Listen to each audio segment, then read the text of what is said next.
세상을 살아오다 보니 제게도 정말 믿기지 않는 일이 생겼습니다.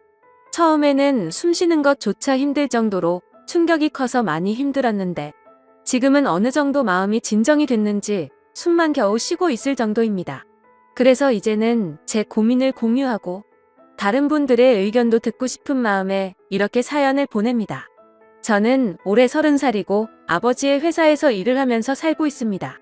제 아내는 저와 동갑이고 가정주부를 하고 있었죠. 아내와의 첫 만남은 5년 전 일이었고 친구의 생일 파티에서 처음 만나게 되었죠. 그날 저는 약속 장소인 강남에 있는 술집으로 가게 되었고 약속 시간보다 많이 늦게 도착을 해서 저는 급히 들어갔죠. 가게 안은 많은 사람들이 모여서 시끌벅적 난장판이더군요. 그래서 저는 조금만 앉아있다가 축하만 해주고 가야겠다 라고 생각하면서 자리에 앉았습니다. 그런데 제가 자리에 앉은 지 10분도 지나지 않아서 술집의 문이 열리더니 정말 여신이라는 표현이 아깝지 않을 만한 그런 여성이 들어왔습니다. 누가 봐도 바로 알 수 있는 명품 백에다가 고급스러운 복장이 귀티가 많이 흐르더라고요.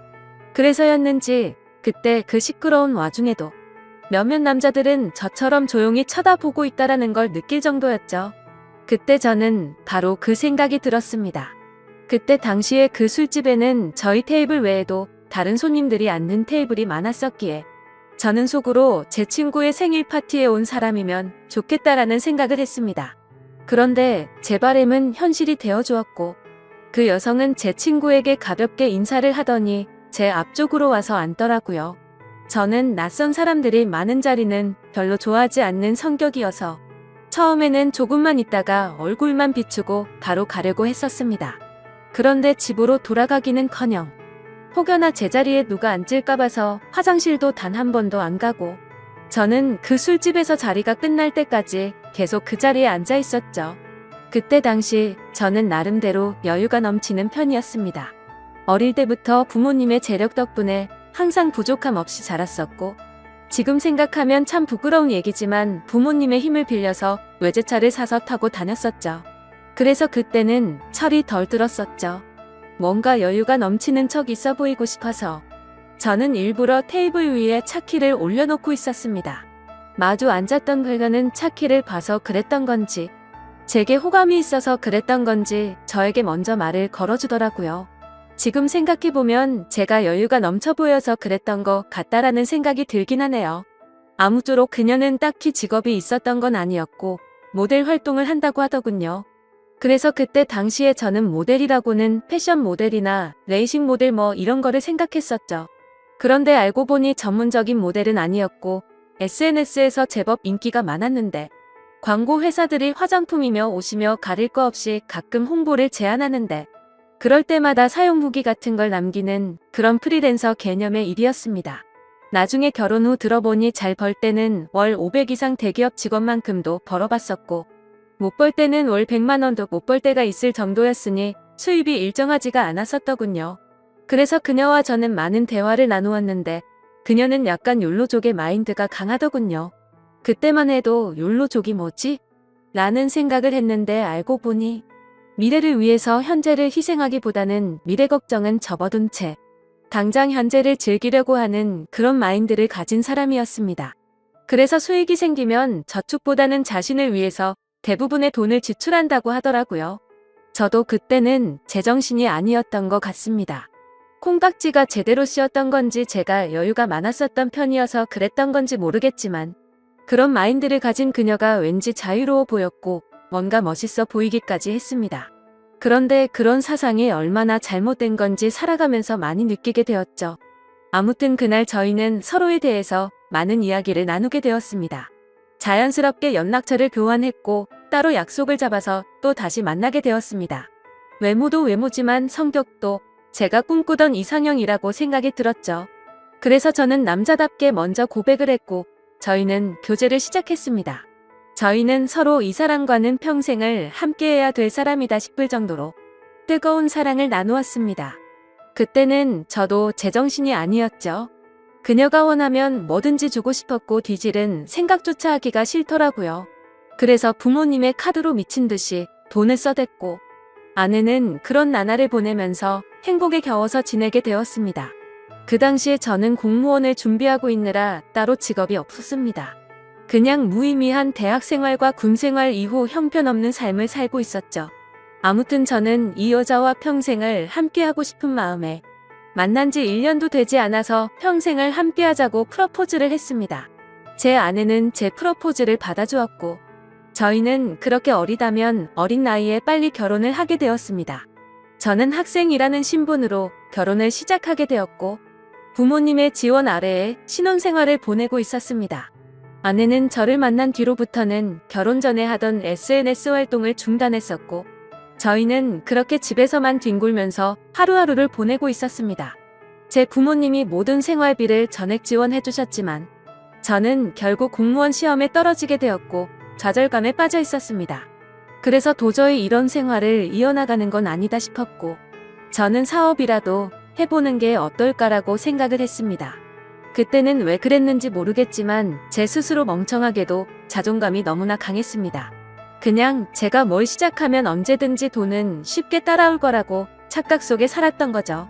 그래서 지인들 몇 명과 함께 사업을 구상하기 시작했고 부모님께 부탁을 드려서 저는 사업을 시작하게 되었습니다.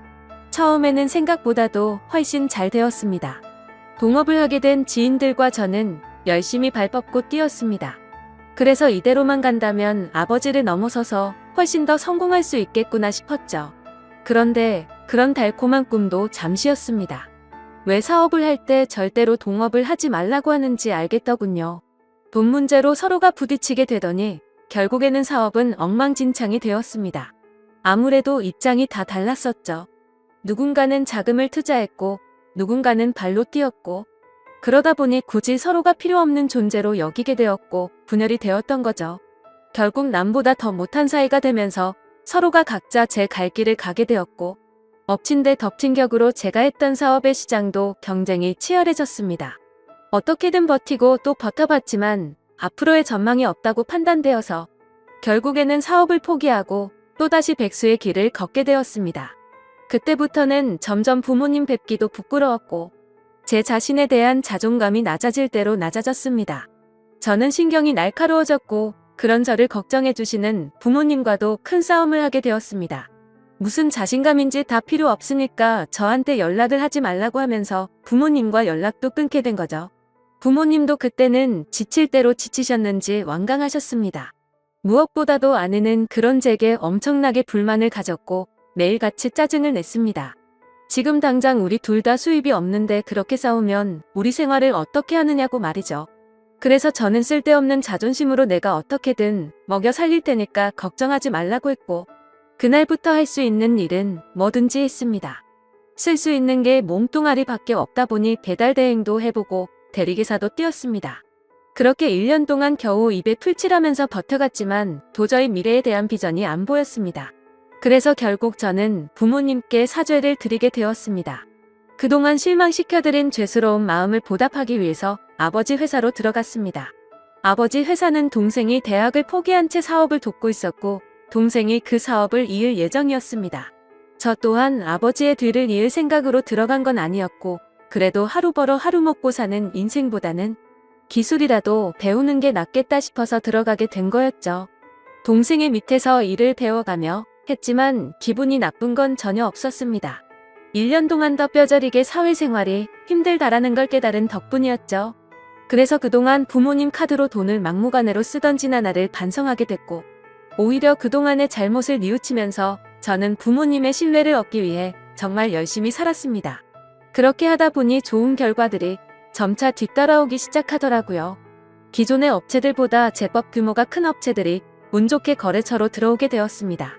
그 후 저의 출근 시간은 매일 새벽 6시가 되었고 퇴근은 저녁 10시 이후에 하는 생활이 이어졌습니다. 그런 생활이 이어지다 보니 자연스럽게 몸과 마음은 점점 힘이 들었죠. 하지만 과거 부모님 등쳐먹으면서 백수로 지낼 때보다는 훨씬 나았습니다. 항상 떳떳하지 못했던 제 자신이 이제서야 사람 취급받을 수 있겠구나 싶었고 제 스스로를 안도하면서 힘을 내고 있었죠. 이렇게 열심히 땀 흘려가면서 사는 게 맞구나 싶으면서 말이죠. 그때쯤에 아내는 휴대폰을 바꿔달라고 하더라고요. 그래서 저는 신규로 가입하는 게 저렴하길래 신규로 하나 사주었습니다. 제 아내는 연애 시절부터 그랬지만 항상 휴대폰을 손에서 놓지 않고 살았습니다. 여자들이 원래 핸드폰으로 이것저것 많이들 하니까 뭐 그러려니 했었죠. 그런데 힘들게 일하고 들어왔는데도 얼굴은 마주치지도 않고 대화할 틈 없이 매일같이 휴대폰만 보고 있는 게 못마땅하긴 했습니다. 그래도 예전처럼 돈도 펑펑 쓰게 못해주는데 그런 사소한 것까지 건들고 싶지는 않았습니다.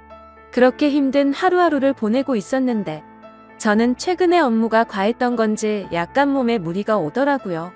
그래서 그날은 병원에 가서 검사를 받았고 영양제 주사를 맞고는 일찍 집으로 들어갔습니다.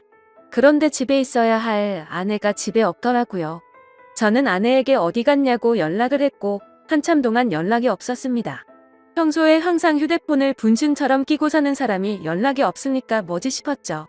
그러다 저는 몸이 너무 좋지 않아서 저도 모르게 잠이 들었고 제가 연락을 한 지 거의 2시간이 지나서 아내에게서 답장이 와 있더라고요.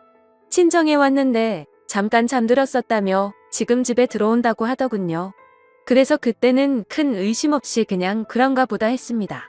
그러다 결국 사건이 터지고 말았습니다. 저는 병원을 다녀온 뒤로 무리하다가는 큰일이 생길 수도 있으니 주말에는 좀 쉬라고 하더군요. 그래서 모처럼 주말에 아내와 초저녁부터 외식을 하면서 술을 한잔하고 있었죠. 그렇게 한창 술을 마시다 아내는 화장실에 갔고 아내 가방에서 카톡 소리가 나더라고요. 저희는 연애할 때부터 서로의 휴대폰을 보지 않기로 약속했었는데 갑자기 무슨 생각인지 저도 모르게 아내 휴대폰을 집어들어서 보게 됐습니다. 휴대폰은 잠금 상태가 되어 있었고 얼마 전에 아내 휴대폰을 사주면서 제가 등록해 두었던 패턴으로 풀어봤습니다. 아직 패턴을 바꾸지 않았는지 바로 풀리더라고요. 근데 카톡 내용을 보니 나와라고 와 있었습니다. 저는 그 메시지를 보는 순간 이건 뭐지 싶었죠. 누가 유부녀인 아내에게 이따위로 말을 하나 싶었고 기분이 더러웠습니다. 그래서 상대방의 카톡 프로필을 보니 50대 정도 되어 보이는 남자의 사진이더군요. 그때부터 뭔가 의심이 됐고 급속도로 분노가 치밀어 오르더라고요. 그래서 그 남자에게 곧장 전화를 했습니다. 그 많은 사람이 있는 곳에서 소리를 질렀습니다. 나 예지 남편인데 네가 뭔데 나오라 말하고 이따위 카톡을 보내냐며 욕을 했습니다. 그러자 상대방은 말을 더듬더라고요. 죄송합니다. 앞으로 다시는 연락 안 할게요. 정말 죄송합니다. 이러더군요. 그래서 저는 뭐가 죄송하냐고 계속해서 추궁을 했죠. 근데 몇 분 동안이나 그 정신 나간 놈은 죄송합니다 라고만 할 뿐 제가 묻는 말에는 하나도 대답을 안 하더라고요. 그때부터는 더 이상 의심이 아니라 확신이 되었습니다. 아내는 잠시 후에 자리로 돌아왔고 저는 아내 휴대폰을 들고 있었습니다. 그 모습을 보고 아내는 곧바로 왜 남의 휴대폰 함부로 들고 있냐면서 짜증부터 내더라고요. 저는 헛웃음이 났고 아내에게 물었습니다. 뭐 숨기는 거 있냐고? 도대체 왜 그렇게 화들짝 놀라면서 화내냐고 물었죠. 아내는 휴대폰을 가져가서 자신에게 온 카톡 내용을 봤는지 잠시 생각하더니 말하더군요. 설마 오해하는 건 아니지? 라며 예전에 광고 의뢰하셨었던 사장님인데 연락이 온 거라고 하더라고요. 그래서 저는 너는 아는 사람한테 문자를 그따위로 보내는 사람 맞냐고 물었습니다. 그러자 아내는 그러게 이 사람 제정신이 아닌가 본데? 라며 시치미를 떼더군요. 저는 말했습니다. 내가 이미 그 사람한테 전화했고 그 사람이 다 인정하고 사과까지 했는데 끝까지 거짓말하려고 하냐고 말했습니다. 외도를 했다고 듣지는 않았지만 일부러 아내를 떠보려고 그렇게 말해봤습니다. 그러자 아내는 통화 내역을 확인하더니 조용히 있다가 미안하다고 하더라고요. 제발 그 말이 나오지 않기를 바랬습니다. 그냥 단순한 착각이길 바랬고 그 대답을 듣는 순간 피가 거꾸로 솟더라고요. 이게 미안하다고 될 일이냐고 말했고 그동안 있었던 일에 대해서 솔직하게 말하라고 했습니다. 지금부터 거짓말 하나라도 하면 연락 온 그놈 당장 찾아가서 다 엎어버리고 네가 한 짓도 너희 친정에 가서 다 말한다고 했죠. 그러자 아내는 그동안 있었던 사실을 말했습니다. 아내도 처음부터 이러고 싶지 않았답니다. 제가 배달 대행의 대리기사까지 하면서 한창 힘들게 지내던 때 자신도 도움이 되고 싶은 마음에 다시 SNS를 시작하게 되었다고 하더군요.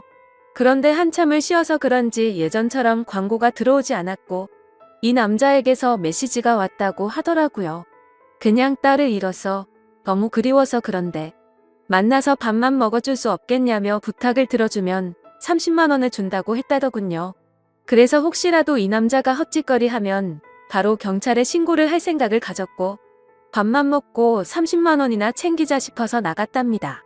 그런데 그 사람은 아주 젠틀했고 약속대로 밥만 먹었는데도 30만 원을 줬답니다. 그렇게 만남을 몇 번 더 이어가다 보니 지금까지 연락을 주고 받았다고 말하더군요. 저는 단도직입적으로 물었습니다. 그래서 어디까지 간 거냐고 물었죠. 아내는 엄청 놀라면서 절대로 그러지 않았다고 하더라고요. 저는 또 아내를 떠봤습니다. 제발 아니길 바라는 마음으로요. 너 지금 또 거짓말 하냐고 그 남자한테 이미 다 들었다고 하니까. 아내는 갑자기 눈물을 흘리면서 진짜 미안하다면서 당신이 너무 힘들어 보여서 그랬다네요. 그런 모습을 보니 숨이 막혔고 어디서부터 어떻게 잘못된 건지 머리가 띵하더라고요. 그때부터는 저도 미친 듯이 말을 내뱉었습니다. 네가 이따위로 내 뒤통수를 치냐며. 내가 힘들어서 그랬던 거면 여지껏 그 더러운 돈 받은 거 어디 갔냐고 했습니다. 아무 대답도 없더라고요. 도저히 이해가 되지 않았습니다. 제가 힘들어 보여서 그랬다더니 그 더러운 돈으로 뭘 했을지 뻔히 보였죠. 저는 도저히 그 자리에서 같이 얼굴을 마주할 자신이 없어서 일단 집으로 꺼지라고 하고는 저는 그 자리를 떴습니다. 그날 이후로 저는 밥은 하루에 한 끼도 제대로 먹지도 못하고 억지로 먹어도 심각한 스트레스 때문인지 전부 토하게 되었습니다. 며칠이 지나서 아내를 불렀습니다. 아내는 별로 힘든 것도 없었는지 별로 달라진 모습이 없더군요. 제 모습을 보자마자 왜 이렇게 말랐냐면서 자신이 정말 미안하다고 하더라고요. 저는 아내에게 말했습니다. 너는 돈이 그렇게 좋냐고 내가 잠깐 힘들게 하니까. 그새를 못 참고 그렇게 곧바로 다른 남자한테 붙어 먹으면서 그 더러운 돈으로 네가 사고 싶은 거 사면서 좋았냐고 했습니다. 그러자 마음이 너무 많이 불편했답니다. 근데 여자한테 필수적으로 필요한 화장품이며 여성용품을 샀고 사치를 부리지 않았다면서 핑계를 대더라고요.